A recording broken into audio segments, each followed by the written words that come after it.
Okay, so let's talk about the next one. Let's talk about TJ Block and some.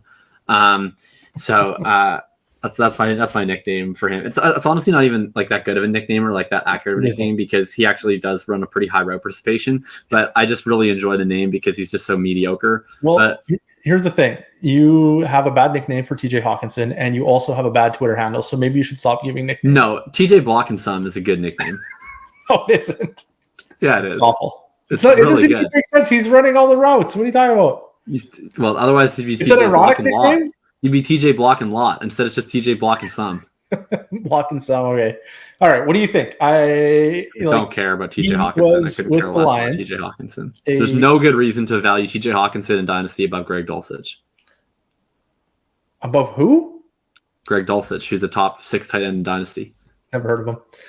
All right. Yeah, no, Can we victory lap that, by the way? We stood here a month ago before you'd ever played an NFL game, and you said that you'd rather have Jelani Woods over Greg Dulcich in Dynasty.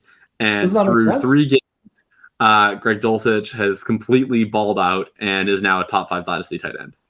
I'm pretty sure that Jelani Woods has 3 touchdowns and Dulcich doesn't.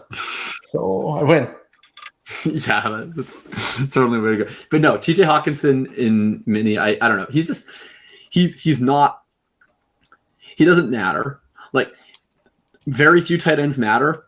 TJ Hockenson is one of the better of the tight ends that doesn't matter, but he still does not matter. Like, he's a catch and fall down tight end. He's not dynamic. And the only way that kind of tight end matters is if you're Zach Ertz on the Eagles and you're able to get like a 28% target share. He's never going to get that. First of all, because he couldn't get that when there was literally nobody around him because he's not that good. And then now there's the best wide receiver in the NFL, or at least one of the 3 or 4 best wide receivers in the NFL around him. Adam Thielen is also there for at least this year, and who knows how much longer he'll keep doing his thing. But for now, at least, he's probably a better target earner than TJ Block and some. And yeah, he's the rich man's Tyler Higbee, I guess. If I had TJ Hockenson, what I would do right now is I would trade him for Greg Dulcich straight up. I would trade him for David Njoku straight up. You wouldn't you don't have to stop that. You're way overpaying for those guys. No, you do have to. I actually sent out Darren Waller for Greg Dulcich straight in like a handful of leagues, and I was declined in every single opportunity. You're an absolute maniac, and I cannot believe that you would do that to Darren Waller. I mean, Greg Dulcich is like, this isn't the Greg Dulcich section. How dare you? But we're talking about a guy who is 18 yards per reception in college. He's an offline, downfield tight end option. He has a similar athletic profile to Mark Andrews. He had a similar deployment profile to Mark Andrews, had the same draft capital as Mark Andrews. We have a guy now here who comes into the league similar to Mark Andrews, immediately starts producing efficiently, immediately starts producing in a downfield way. I mean, this could be the next superstar tight end. You need to get in on this. You need to get in on Greg Dulcich. You need to get Greg Dulcich on every one of your dynasty teams. This is a potential difference-making asset. Okay. We'll buy some Greg Dulcich. He's actually TJ Hockenson. He's actually really not that expensive. He's like a late second on Keep Trade Cut, and Keep Trade Cut is a hype machine, and he is hyped. So you are probably getting him at some pretty fair prices, and I think that's fine. I mean, anyway, TJ Hockenson. I was going to give you the absolute perfect player of what to expect when expecting TJ Hockenson. Is it Tyler Higbee? No, it's not. It's not Tyler Higbee. Tyler Higbee is not the same thing at all. What we were looking at is a player who popped as a rookie, did impressive things, and then did impressive things again, and then did impressive things again, but never actually put it all together. And just like kind of had like a 10 to 12 point. Oh, it's Hunter Henry. It's Hunter Henry. That's exactly who he is. He's just a guy who's going to catch 18, 20% target shares. Yeah. He's going to get, 10 to 12 points per season. Like TJ Hockenson right now is tight end 4, I think, because he had like 140-point game. Yeah, dude's a stud. He's got gray hair. He's looking like a Viking. He's playing for the Vikings. It's all making sense. I really have no interest in rostering TJ Hockenson at this point.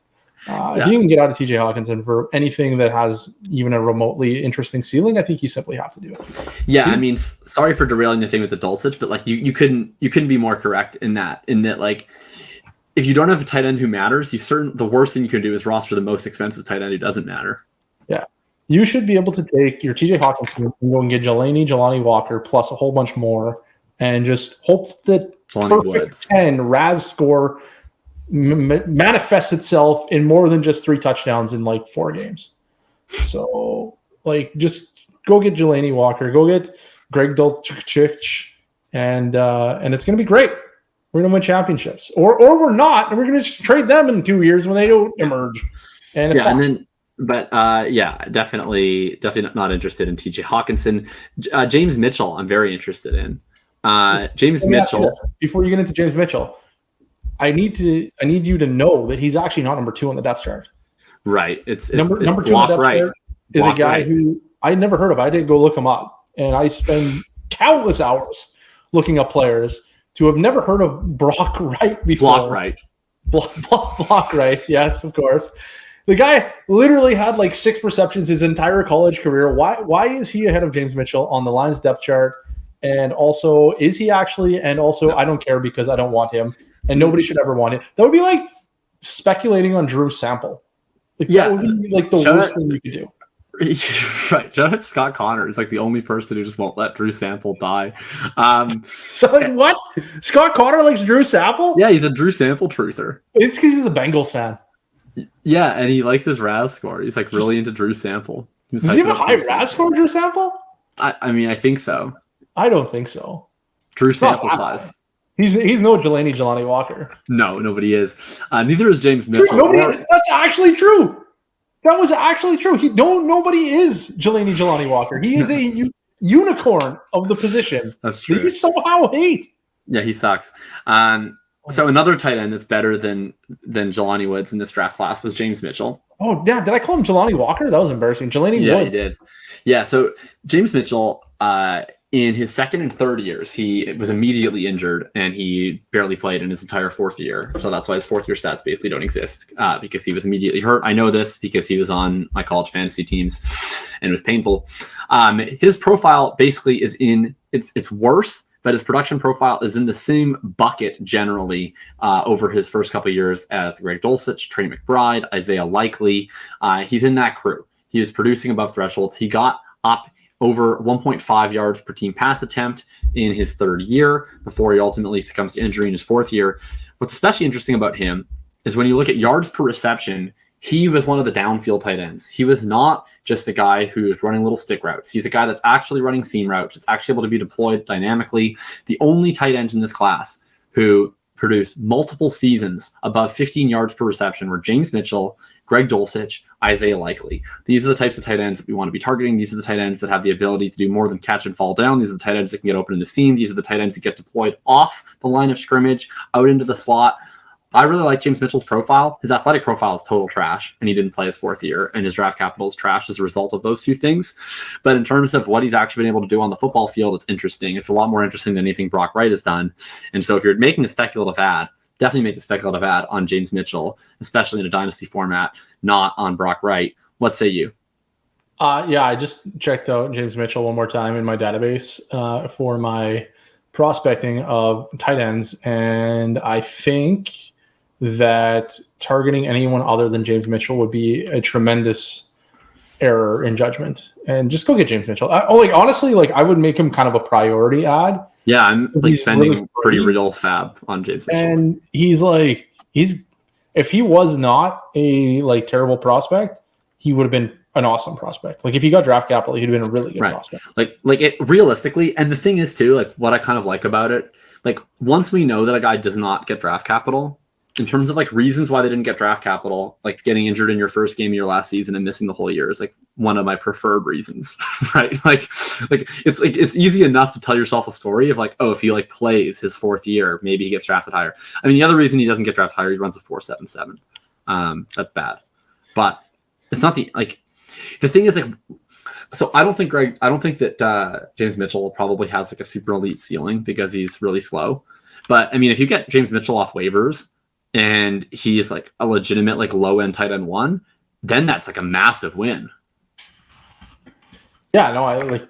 He doesn't have to be great. He's so free that all we're looking for is a value gain. And if he's going to be the starting tight end for the Detroit Lions and their high-powered offense with Jared Goff under center, like he's not going to have to do a lot to turn a little tidy profit. And you can get out of him and go and get yourself a Jelani Woods and a potential true difference maker that could absolutely wreck the league, a la like a Jimmy Graham or who are the other like super premium high RAS players that are tight ends? Do you remember? There's lots. I'm not sure. I've always been a little bit more on the production side for tight ends than most people. You shouldn't. Like, I care about RAS, but I care about RAS, but I care about RAS, but like what I'm really trying to look at is like how are tight ends getting deployed? What are they producing? And specifically, how are they producing? Like, are they getting deployed off the line of scrimmage? Are they getting seam routes? Are they being used in yards after catch situations? Like, that's usually what I'm looking for more in tight ends. That's why Greg Dulcich was my number 1 priority tight end in this draft class. And he's the best tight end in this draft class, it turns out. So,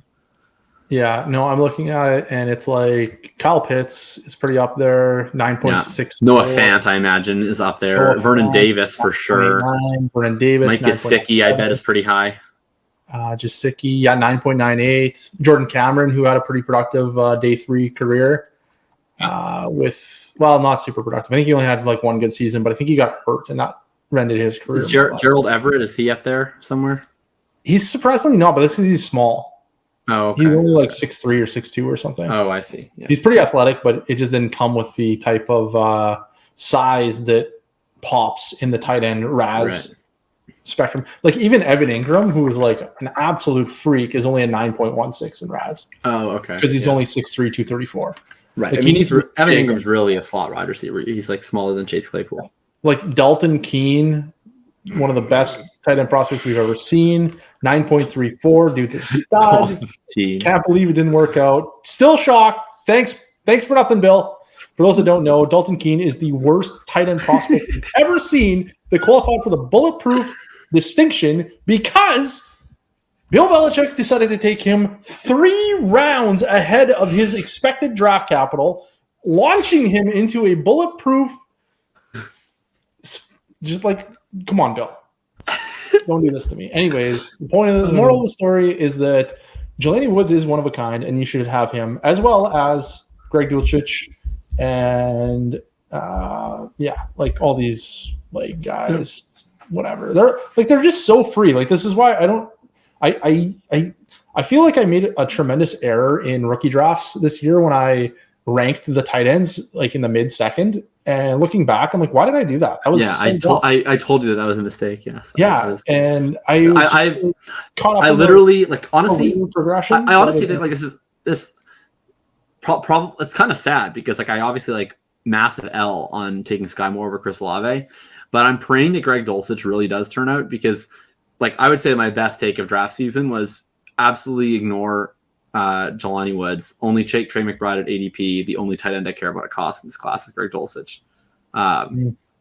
Because man, he's good. Jelani Woods wasn't ranked high, was he? In rookie ranked draft? too high for me. He was ranked ahead of Greg Dulcich. He must have been in like round 3 or 4. Yeah, he was going round 3. I was taking Brian Robinson, Romeo Doubs, Greg Dulcich. Yeah. Anyways, the moral of the story is we don't really care about TJ Hockenson, and we want to add James Mitchell off waivers. Yeah, we talked about James Mitchell for entirely too long, so let's move on.